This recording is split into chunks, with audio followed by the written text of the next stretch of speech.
Welcome to Luca and Miguel. Enjoy the video. In this video, I will show you how to make pickled onions with apple cider vinegar. First, let's gather our essential ingredients and tools. You will need about 2 medium-sized red onions, 1 cup of apple cider vinegar, 1 cup of water, 1 tablespoon of granulated sugar, and 1 teaspoon of salt. Make sure your glass jars and lids are thoroughly cleaned and sterilized to ensure food safety. Having everything ready makes the process smooth and enjoyable. Now let's prepare the star of our dish, the red onions. Begin by peeling the onions and then slicing them very thinly.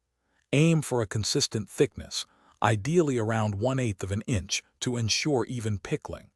A mandolin slicer can be incredibly helpful for achieving perfectly uniform slices.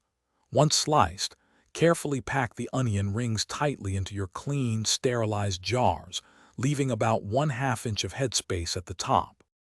Next, we will create the flavorful brine that transforms the onions. In a small saucepan, combine 1 cup of apple cider vinegar, 1 cup of water, 1 tablespoon of granulated sugar, and 1 teaspoon of salt. Place the saucepan over medium heat and stir gently until both the sugar and salt are completely dissolved.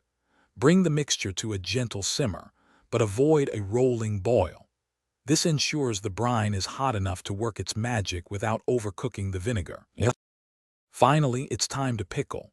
Carefully pour the hot brine over the packed onions in the jars, making sure all the onion slices are fully submerged.